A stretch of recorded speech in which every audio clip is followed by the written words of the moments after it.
7 सितंबर को सुशांत सिंह राजपूत मामले में आरोपी नंबर 1 रिया चक्रवर्ती ने बांद्रा पुलिस स्टेशन में एक एफआईआर दर्ज करवाई थी, जिसमें उन्होंने सुशांत सिंह राजपूत की दोनों बहनों मीतू और प्रियंका और उनके अलावा डॉक्टर राम मनोहर लोहिया हॉस्पिटल के एक डॉक्टर पर यह आरोप लगाया था कि उन्होंने गलत तरह से गलत प्रिस्क्रिप्शन सुशांत को देने की कोशिश की।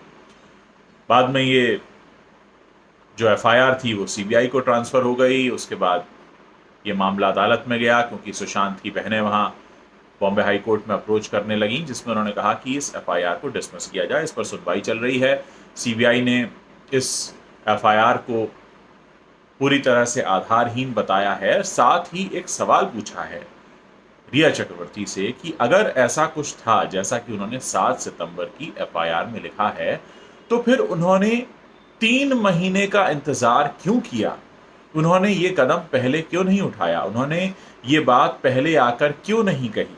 क्योंकि वो पहले भी मुंबई पुलिस से मिलती रहीं पूछताछ के लिए, सीबीआई से भी वो बता सकती थी, लेकिन उन्होंने कहीं पर भी ये बात नहीं कही और अपनी गिरफ्तारी से ठीक एक दिन पहले शाम को जाकर ये एफआईआर क्यों की?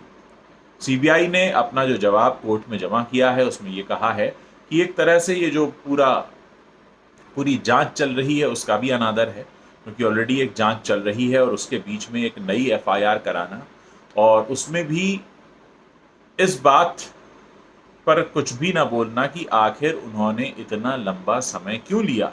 ये बात वो पहले आकर भी कह सकती थी या पहले भी बताई जा सकती थी, लेकिन अपनी गिरफ्तारी से एक दिन पहले इस बात को कहना और एक नया मामला तैयार करना ये पूरी तरह से आधारहीन है।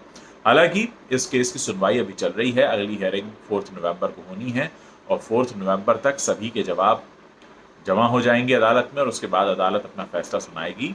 लेकिन फिलहाल जहां तक सीबीआई का सवाल है, सीबीआई ये जो रिया की ये जो एफआईआर है इसको एंटरटेन करने के मूड में नहीं दिखाई दे रही है। उनका कहना है कि जांच चल रही है और ये जो एफआईआर लिखाई गई अपनी गिरफ्तारी से एक दिन पहले वो पूरी तरह से आधारहीन है। आगे देखते हैं माननीय अदालत इसमें क्या कहते हैं और आप लोग इस पर अपने क्या विचार रखते हैं मुझे बताइए। कहीं ना कहीं ज़्यादातर लोगों को यही लगता है कि अपनी गिरफ्तारी से ठीक एक दिन पहले एफआईआर कराना सुशांत की बहनों के खिलाफ ये एक सोचा समझा कदम हो सकता है, क्योंकि अगर ऐसा कुछ था तो पहले भी सामने आ सकता था। गिरफ्तारी से एक दिन पहले एफआईआर करवाने की क्या ज़रूरत?